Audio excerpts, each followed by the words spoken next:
Sarangi etorri. Eskerrik asko. Ani Leibovitzen argazki erakusketa bat, hiltzatuta geratu zitzaizun, nolatan? Galdetu zenidatenean, pentsatzeko momentu bat, hau etorri zitzaidan burura jarraian, 16 urte nituen, eta nire izekoek eraman dituten nietan nire Espan Madrilera, ez dakit, asteburu, edo museo batzuk ikusten, antzerkira joatera horrela, eta joan ginen erakusketa bat ikusten, Ani Leibovitzena, eta zeuden, ez dakit, pila bat argazki, 100 argazki. No es frecuente que un artista consagrado recorra su exposición explicando distendidamente a la prensa cómo han nacido sus obras. Ani Leibovitz sí. Tampoco es frecuente que en una muestra de 200 fotografías solo nos dejen grabar 15, pero si se trata de Ani Leibovitz, sí.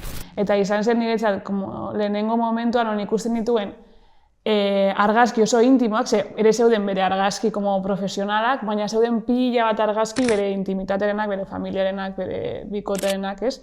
Orduan, gogoratzen dut ikusten Susan Sontagen pilo bat argazki, haien harremanarena, eta uste dut izan zela niretzat, lehenengo aldia ikusten, ez dakit, bi emakumeen arteko harreman bat horrela representado, argazki batzuetan, eta ere, uste dut ere gehiago, inpaktatu zidan gauza bat izan zen, ikustea pila bat argazki, Susan Sontagen gaixotasunarenak, ospitalean, ez dakit ez, hilea mozten, prozesu guztiarenak, eta baita ere bera hiltzeneko argazki batzuk. Eta hori, ez dakit, hiltzatuta geratu zitzaidan, sentitzen dela ez gaudela ituta, album familiarretan edo horrelako momentuak ikusten, ez? Eta ikusten dituen nire album familiarrak eta pentsatzen nuen, zen nire adibidez, eukin nuen ebakuntza bat de apendicitis, eta pentsatzen nuen, zergaitik ez dago argazkirik? Momentu horrena, egon nintzen, aste oso bat, ospitalean, eta nire amak egiten zituen pila bat argazki, eta daude gabon guztietakoak,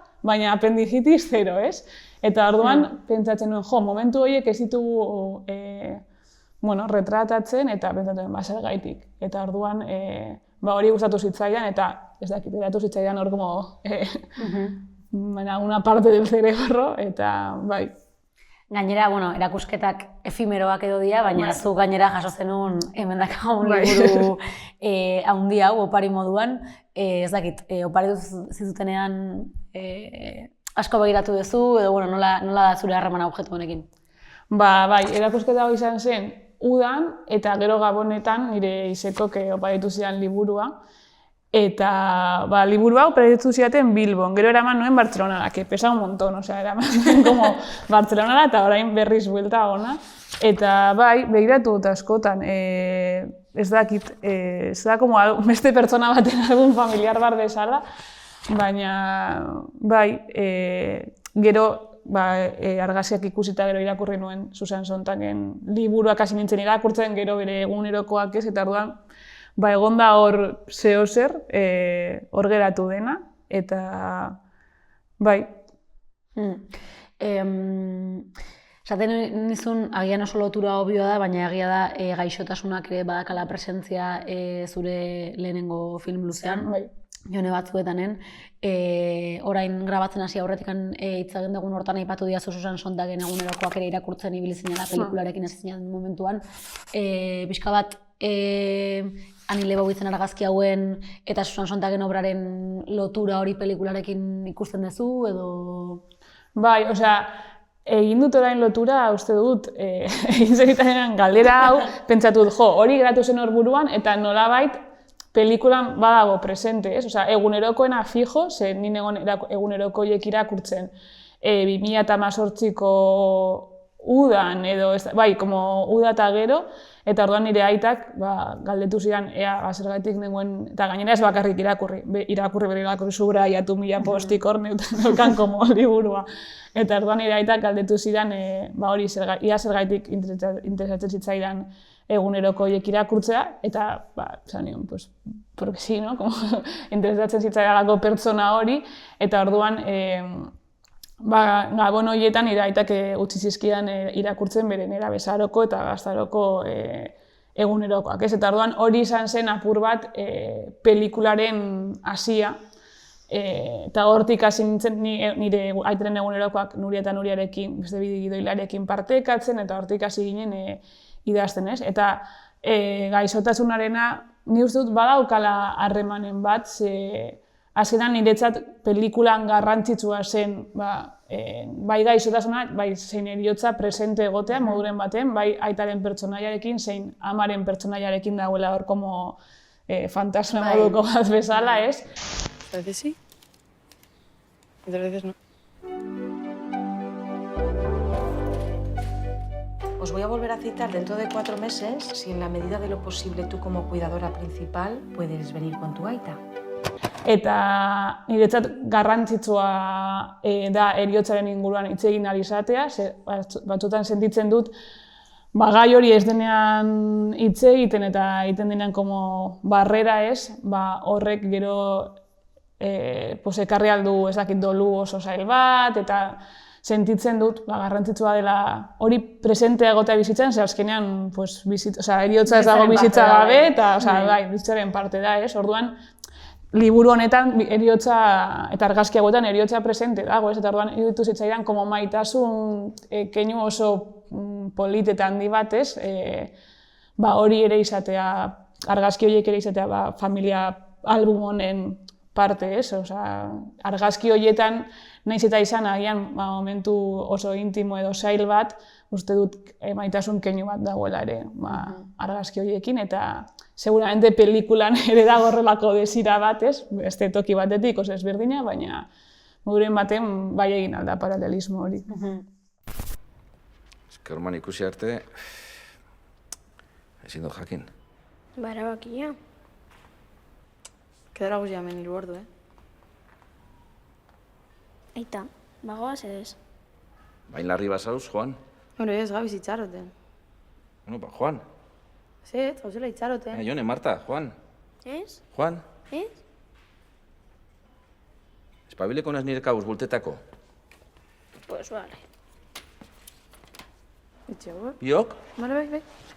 Bai, eta uste esan dezuna bizitzaren alderdi hori dela heriotza ez ezkutatzearena eta horri leku bat egitearena ere oso presente dagoela, pelikularen ez dakit ideia deitu, baina pelikula presente dagoen gauzetako bat badala hori ere bai.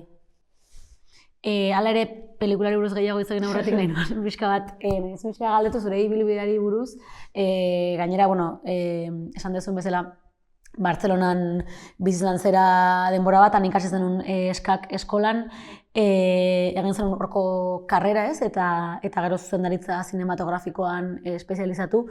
Zer moduzko esperientzia izan da zuretzat hori guztia? Ni joan nintzen Bilbotik, hemen ez zegoen momentu horretan zinema ikasteko espazio bat, sentitu naiz oso privilegiatua ikasle izan dudalako eskak bezalako unibertsitate baten, eta hori niretzat privilegio oso handia. Eta eskak dago banatuta bi partez berritan, lehenengo egiten duzu horrela generala eta gero espezializatzen zara, espezializatzen nintzen zuzendaritzan, eta horregin nuen nire lehenengo laburmetraia No me despertéis grabatu nuela ere Bilbon. Eta biharko grebarako baimenak mai gainean utzi, bai, hemen. Mirar la manifestación de los presos.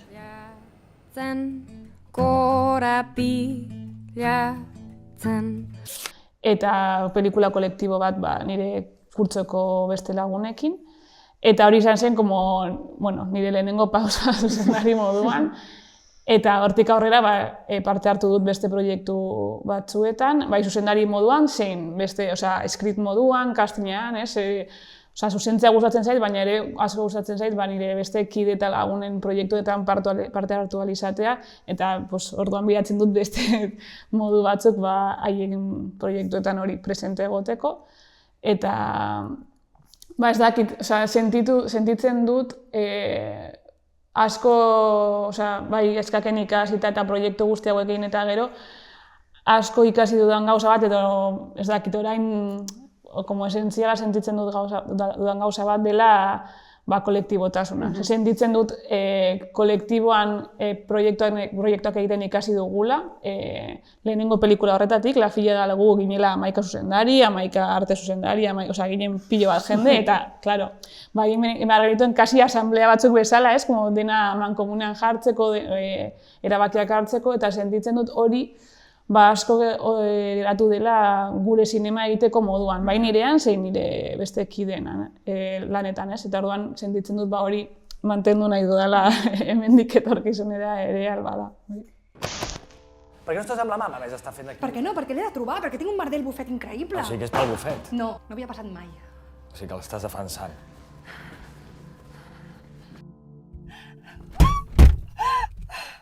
Soc el Felip i Bernat, en aquest moment no us puc atendre. Deixeu el missatge quan sentiu el senyal. Eta Elena aipatu duzu kolektibitasunaren hori zuretzako oso funtsezkoa bilakatu dela. Neri oso deigarria gertatzen baitere zinemaren pelikulen atzean zenbat jende dagoen, ez? Eta gero zehazkar pasatzen da pelikaren bukaera, baina benetan oso lan kolektiboa dela. Pelikula jone batzuetan era hori ekarri dezula uste duzu esango nuke baietz, baina hori pixkat nola izan da kasu honetan. Beste film luze bat izan da fikziozkoa eta badirudi dela hori aparte epaitzen den, ez?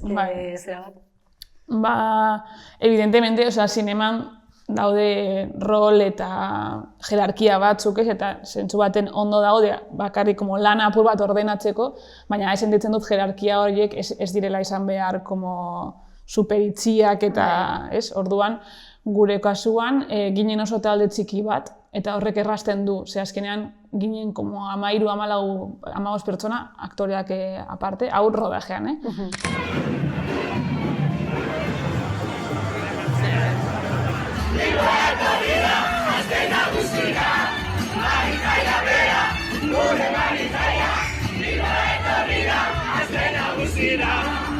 Eta orduan, hain jende gutxi izan da, asko errazagoa da komunikazioa, rodaje normal baten, 60 pertsona izan da, kasi imposible ni jende guztiarekin hitz egin ari izatea egunero gauzak azaltza, orduan ginen talde oso txiki bat, eta denek genekin horrek errazten zuen, eta sentitzen dut kolektibotasunaren gauza egon dela asko ere, ez genituen baliabide asko pelikula egiteko, izan zen kasi, ez dut esango autogestionatu, baina rodajera arte apur bat bai, gero ja rodaje eta gero lortu genuen behar genuen dirua, ez?